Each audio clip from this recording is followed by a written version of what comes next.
어제 하루 국내 코로나19 신규 환자 수가 27명 늘어나는 데 그쳤습니다.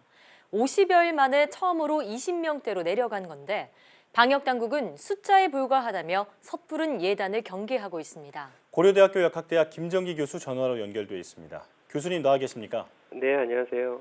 네, 9일 하루 추가 확진자가 27명 발생했고 대구 지역은 지난 2월 이후 처음으로 추가 환자가 나오지 않았습니다. 이런 추이를 보면 어느 정도 안정세에 진입한 게 아닌가 싶은데요. 어떻게 보고 계십니까? 네, 말씀하신 대로 과거에 100명, 최근에 100명에서 이제 50명 수준으로 줄었고 어제 30명대를 나타내다가 오늘 20명대를 보였거든요. 그러니까 안정세로 들어든 거는 맞습니다. 근데 다만 지금 대면 계약이라든가 일상생활의 복귀는 아직 안 되고 있는 상황이기 때문에 네. 이런 것들이 가능해지려면 지금보다는 더 안정화로 가야지만 가능하지 않을까 이렇게 생각을 하고 있고요. 예. 물론 안정화가 더 이제 이루어져 가지고 대면 계약이나 일상생활의 복귀가 이루어진다고 해도 해외 상황 등이 워낙에 안 좋기 때문에 언제든지 변수가 발생할 수가 있었고 그 부분에 대한 보건당국의 어떤 경계태세는 유지를 해야 된다 이렇게 생각하고 있습니다. 예. 네. 자, 이렇게 확진자가 줄어드는 만큼 의료 인력이 고령이나 기저질환자에게 더 집중해야 하는 것 아니냐 이런 의견도 있습니다. 선택과 집중에 나서야 할 때라고 보시는지요? 네, 말씀하신 것처럼 의료 인력이 고령이나 기저질환에 집중을 하는 그러니까 선택과 집중 부분도 맞는 말이긴 한데요. 그런데 고위험군 이외에도 누구나 감염될 수 있는 게 코로나19고 예. 특히나 더 위험한 게 이게 숨은 전파자에 의한 전파거든요. 네. 그래서 이런 부분들이 발생했을 때는 언제든지 전국적인 전파로 이 확산이 가능하기 때문에 이러한 변수의 위험 요소들을 조기에 차단하는 게 더 그런 쪽으로 보건 인력을 투입하는 게 더 맞지 않을까 이런 생각은 조심스럽게 하고 있습니다. 네. 그래서 가령 의심 환자에 대한 예비적 진단 검사라든가 아니면 모니터링 시스템을 지속적으로 유지를 한다든가 그러니까 말씀하신 것처럼 고위험군에 대한 어떤 선택과 집중을 하는 부분도 일종의 어떤 한 예라고도 할 수 있고요.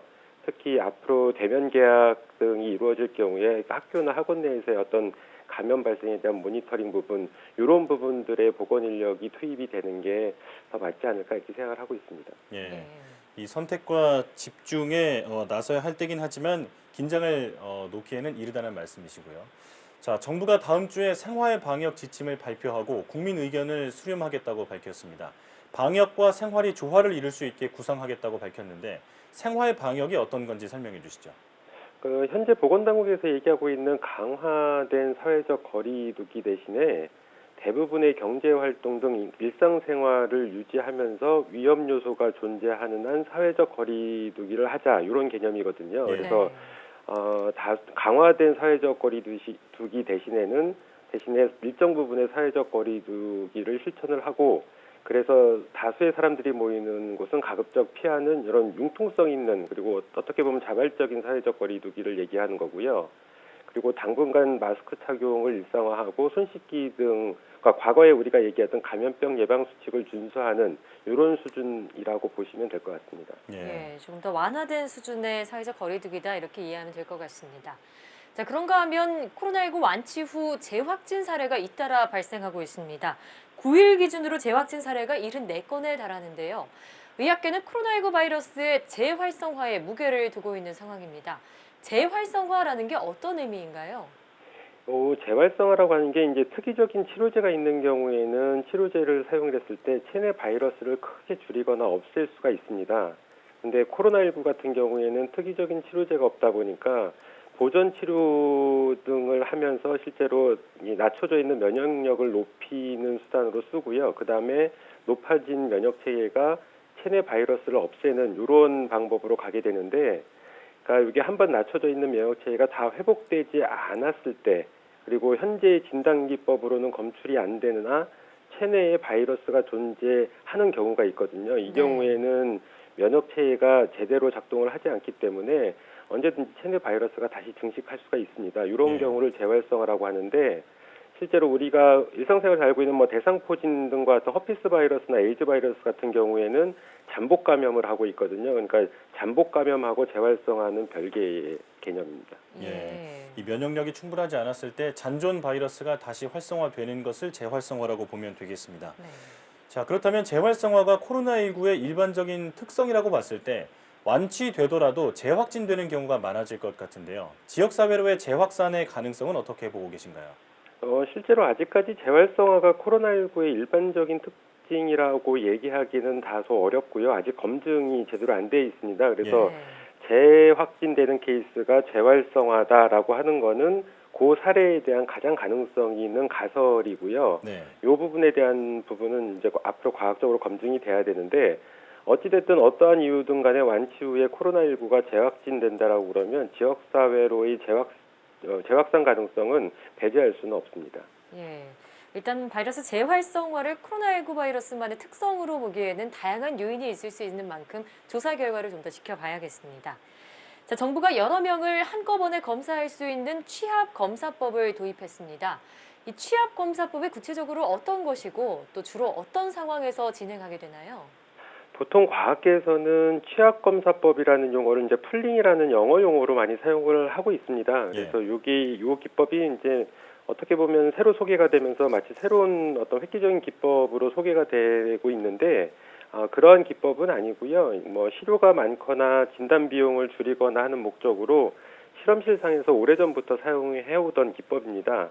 근데 지금 코로나19 상황에서 이 기법이 이제 거론이 되는 이유는 그러니까 만약에 양성 환자가 많은 경우에는 이런 그 풀링 기법, 취약 검사법을 사용을 하게 되면 그 풀링 그룹에서 다시 양성이 나오면서 다시 검사를 해야 되기 때문에 실효성이 굉장히 떨어지거든요. 근데 지금처럼 양성 비율이 크게 낮아질 경우에는 질병 감시 목적으로는 검토해 보는 건 나쁘지 않다 이렇게 생각을 하고 있고 진단에 투자되는 비용이나 인력의 부담을 낮출 수 있는 장점은 가지고 있습니다. 예. 자, 질병 감시 목적에서는 효과를 보일 수 있다 이렇게 말씀해 주셨고요. 질본에서 국내 코로나19 바이러스 분석 결과 의미 있는 유전자 변이는 발견되지 않았다고 밝혔습니다. 바이러스의 전파력이나 병원성이 바뀌지 않았다는 의미로 볼 수 있을까요? 최근에 이제 보건당국 정례 브리핑에서 국내 코로나19 바이러스 유전자 염기서열을 분석해봤더니 변이 발생 여부를 확인을 했거든요. 그랬더니 아직 의미 있는 유전자 변이는 발견되지 않았다 이렇게 얘기를 했는데 그 행간을 보면 그 얘기는 의미 있는 유전자 변이를 발견하지 못했을 뿐이지 변이가 일정 부분 있었다는 얘기입니다. 근데 다만 그 변이가 전파력이나 병원성과는 관련성이 없다 이렇게 얘기를 하고 있는데 이 부분에 대해서 이제 보건당국에서 향후 더 구체적인 분석 결과를 내놓겠다라고 얘기를 했는데 그 결과가 나온 후에는 정확하게 알 수 있습니다. 근데 제 생각에는 아마도 보건당국에서 스파이크 단백질 유전자 부위에 대한 변이가 없었다는 얘기를 하는 거지 실제로 스파이크 단백질 유전자 부위 이외의 변이가 발생을 할 경우에도 전파력이나 병원성이 바뀔 수가 있거든요. 그래서 해당 변이가 전파력이나 병원성과 관련이 있는지는 실제로 보건당국에서 수행했던 유전자 분석만을 알 수가 없습니다. 이거는 앞으로 분석하는데 꽤 오랜 시간이 걸리거든요. 그래서 단언해서 지금 나온 변이들이 전파력이나 병원성과 상관이 없다 이렇게 보기에는 어렵다 이렇게 저는 보고 있습니다. 네, 아직은 단언할 수 없는 상황이군요. 자, 사전투표를 시작으로 4.15 총선이 코앞으로 다가왔습니다. 정부는 자가격리자의 경우 일반인과 동선과 또 시간대를 분리해서 투표하는 방안을 발표할 예정입니다.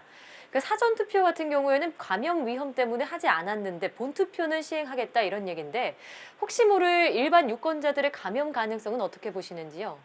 글쎄요. 지금 정부에서 구체적인 방안이 나와야 더 정확하게 말씀을 드릴 수 있는데 일단은 예측되고 있는 부분이 일반인의 동선하고 시간대를 분리하고 그리고 만약에 일반인 유권자가 투표한 이후에 투표를 하게 되면 일반 유권자와의 교차 가능성은 거의 없을 거라고 보고 있습니다.